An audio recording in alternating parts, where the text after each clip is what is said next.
5 महीने पहले किसी ने मुझे बुरा बोला था। उस बात को मैं आज भी याद करती हूँ और दुखी हो जाती हूँ। कई बार ऐसा ख़्याल आया कि उस इंसान ने मुझे ऐसा क्यों बोला? उसको ऐसा नहीं बोलना चाहिए था। 5 महीने बाद भी वो आज ही की बात लगती है। इन 5 महीनों में बहुत सारी अच्छी चीज़ें भी हुई होंगी, जिन पर मेरा ध्यान शायद नहीं गया होगा। कल एक ऐसा मोमेंट आया जहाँ मुझे ये रियलाइज़ेशन हुआ कि हम छोटी-छोटी बातों को, जिन्होंने कभी हमें दुःख पहुँचाया था, उनको हम खुद अपनी इच्छा से कॉन्शियसली या अनकॉन्शियसली अपने साथ कैरी करते रहते हैं। लेकिन बहुत सारे अच्छे मोमेंट्स होते हैं, हम उनको इग्नोर कर देते हैं, उन्हें ऐसे ही जाने देते हैं। जितना हम दुःख देने वाली चीज़ों को, दुःख को पकड़ कर बैठते हैं, उतनी ही जल्दी हम अच्छी चीज़ों को छोड़ देते हैं। क्यों?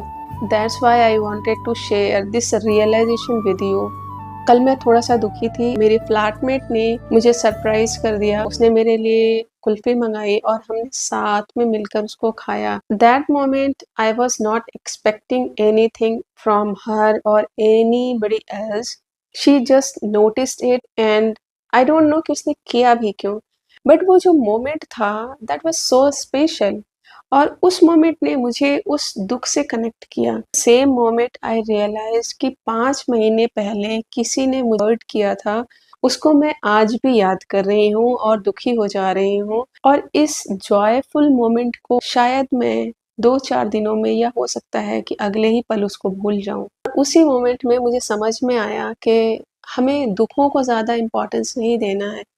खुशी और दुःख दोनों ही लाइफ का इम्पोर्टेंट पार्ट हैं, अलग-अलग फ़ेजेज़ हैं, कभी बड़ी खुशियाँ या दुःख आते हैं और कभी छोटी-छोटी चीज़ें होती हैं। ये हमारे ऊपर है कि हम किन चीज़ों को कैरी फॉरवर्ड करते हैं। क्या हम दुःख को ही अपने साथ आगे बढ़ाना चाहते हैं, अपने साथ हर समय लेकर चलना चाहते हैं, या फिर हम खुश रहना चाहते हैं और खुशियों को अपने साथ लेकर चलना चाहते हैं, जिन्हें हम दूसरों के साथ और ज़्यादा बाँट सकें। आप अपने बारे में सोचिए कि आप किस तरह की चीज़ों को कैरी फॉरवर्ड करते हैं, दुःख को, पेन को या फिर खुशी को।